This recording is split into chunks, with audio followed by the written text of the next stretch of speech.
Can the Dodgers sign Shohei Ohtani? Will they keep Mookie Betts at second base? Will they re-sign Max Muncy? That's coming up on Dodgers Mailbag.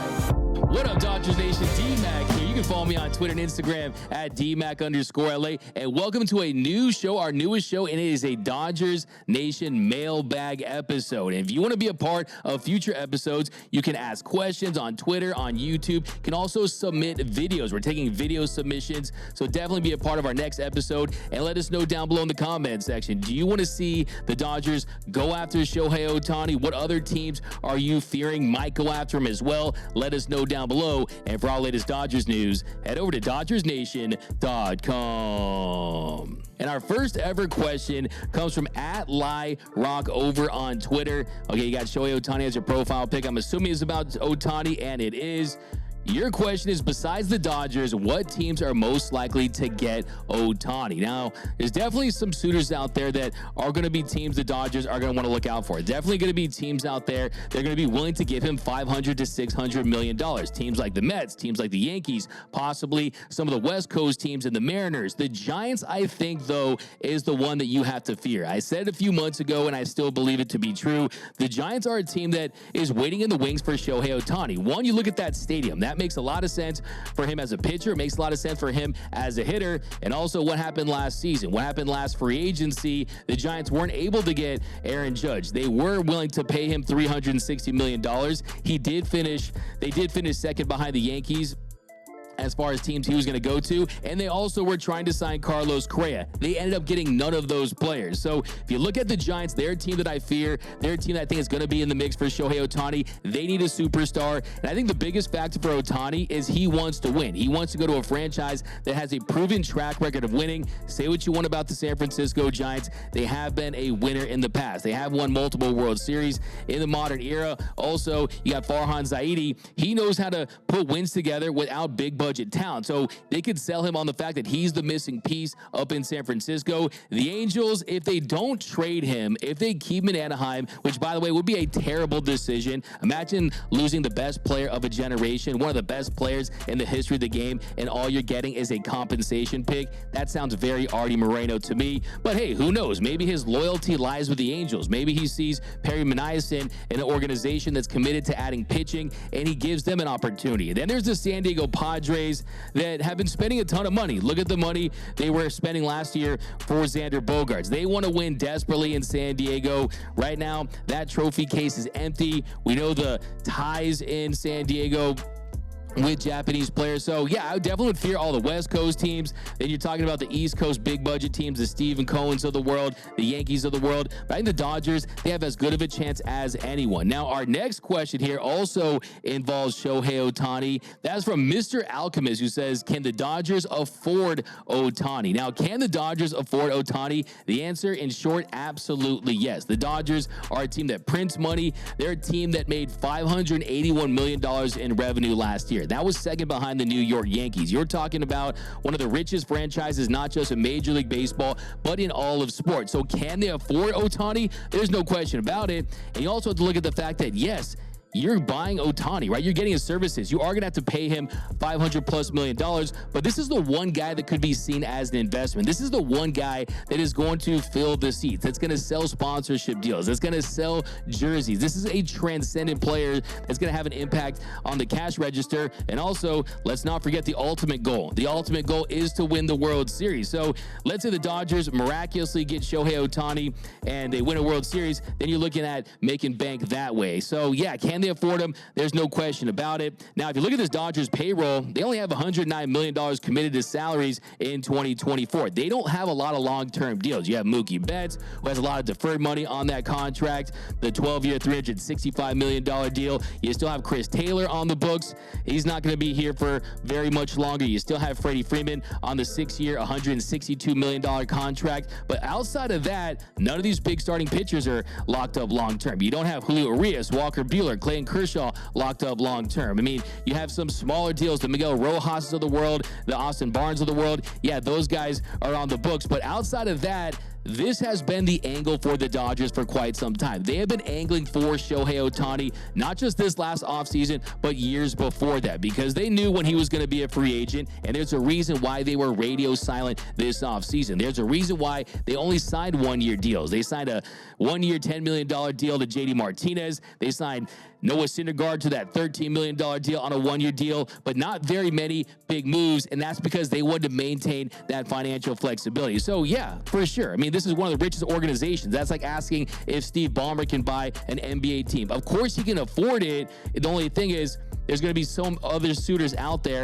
and it's not just about money for Ohtani. I think the biggest thing for Ohtani is winning. Can you prove to him that your organization is going to compete for championships? Like I said yesterday, this is a guy who, at the age of 26, he made a very long and specific list of his goals. He said by age 26, he already would have wanted to win his own first World Series. He still hasn't done that. He just turned 29 on July 5th, and the Dodgers can sum on the fact that, hey, we have proof of concept. We have been in the postseason every single year. And I think Ohtani is smart enough to know that you can't guarantee a World Series. You can put together the best roster with the best talent. It's still a crapshoot to a degree, but you want an opportunity, right? With the Angels, he hasn't even got an opportunity. He hasn't even had a winning season. So I think that's going to go a long way. Then the next question we have here is from Craig. Do you see Mookie staying put at second base? That's from Craig Goody07 over on Twitter. Now, if you look at Mookie Betts at second base, first of all, he's more engaged.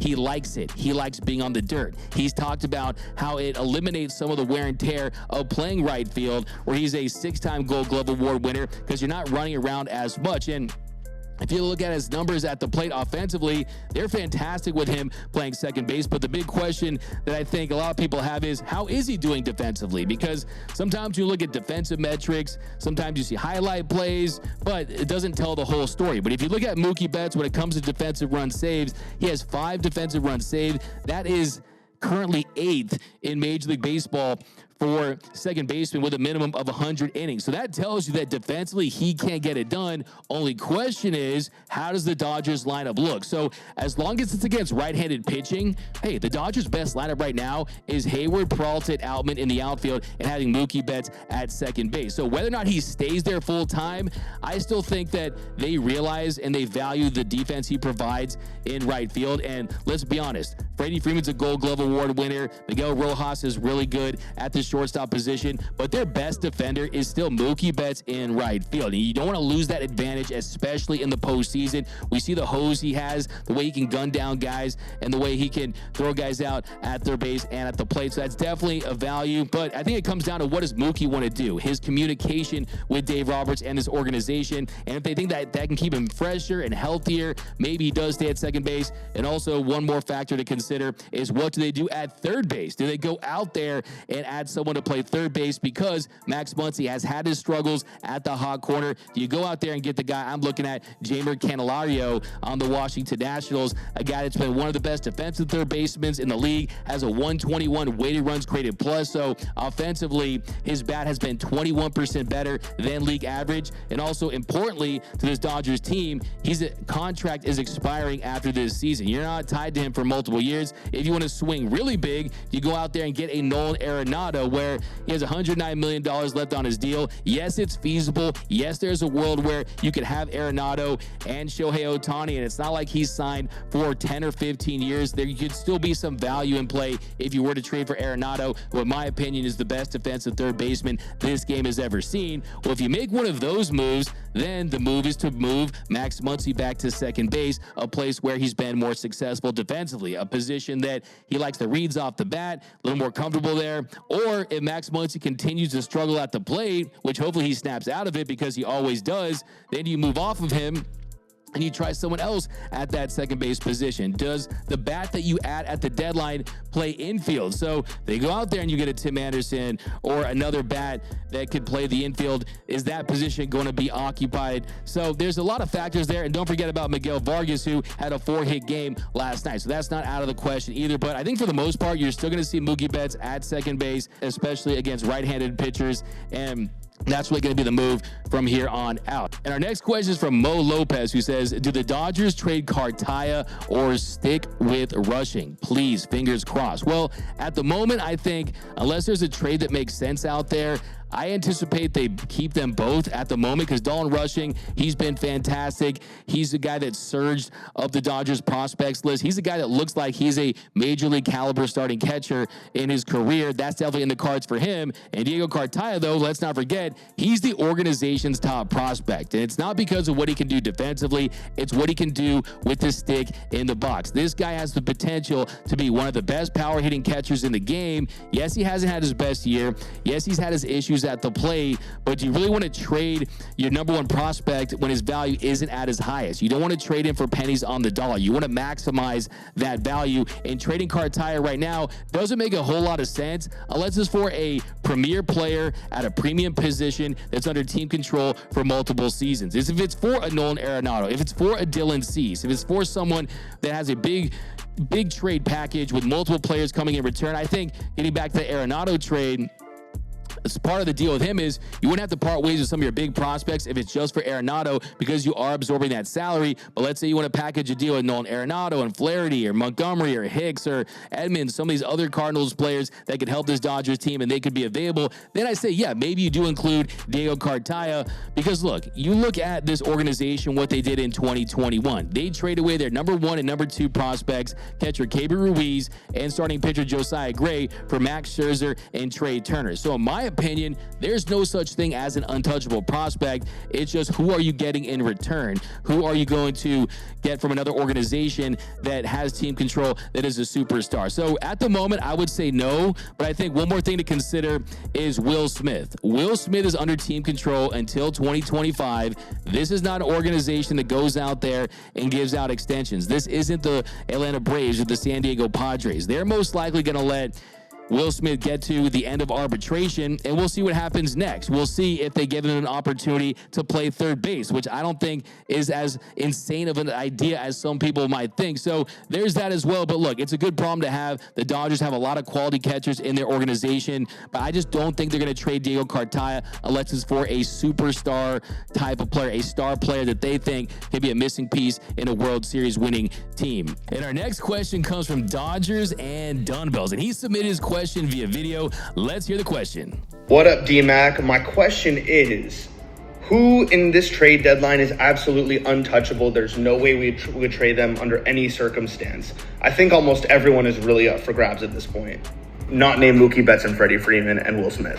Okay, so who are the untouchable prospects? When you look at their actual prospects, I don't think there's any. I don't think there's any that you keep if it's for Shohei Ohtani. Now, that's a different conversation because I think if you trade for Shohei Ohtani, you do that thinking that he's going to sign with you long term. So, yeah, there's no one on this planet. There's no GM out there. There's no president of baseball operations that would include a Bobby Miller, a Diego Cartaya, a Michael Busch, prospects like that for Shohei Ohtani, knowing that that's going to help you and enhance your chances of locking him up long term. Now, I will say the fact that the Dodgers are out of the Ohtani sweepstakes, at least for now, because the word on the street, as it was reported by John Heyman, is that Artie Moreno is not going to deal with the Dodgers. He's not going to consider making that trade. Is that, yeah, hopefully you keep your prospects, you sign Shohei Ohtani in free agency, and you have more depth around him. You have more players that can help build a sustainable winner. And also, if you want to make some more trades during the season, you can cash in on some of those trade chips. But as far as current players, Freddie Freeman, of course, you're not going to trade Clayton Kershaw. You're not going to trade Marcus Lynn Betts, Mookie Betts, who, in my opinion, is still the face of this organization. A 12-year, $365 million deal. A lot of that is deferred. Will Smith, also, if you look at trade value, the fact that he's still in arbitration, the fact that he is one of the best players in the sport at this point, the fact that he is the best hitting catcher in the sport, to me, I'm not trading Will Smith. There's not many guys out there I would. I mean, look, if there's for Julio Rodriguez, some players like that, maybe you would. But I think right now, realistic, untradeable players, that's what I'm looking at. Really, there are no untouchables. Everything I have has a price. If you were going to overpay for something, and it's one of the prospects, yes. But for the established big league players on this year's team, the core that's going to go out there and compete for a World Series, those are the guys that aren't going to be included in trades. But that's going to do it for this episode of Dodgers Mailbag. And be sure to include your questions for next week's episode. You can drop those over on Twitter, also on YouTube. And if you want to be a video submitter, definitely submit those video questions. You can do that on Twitter.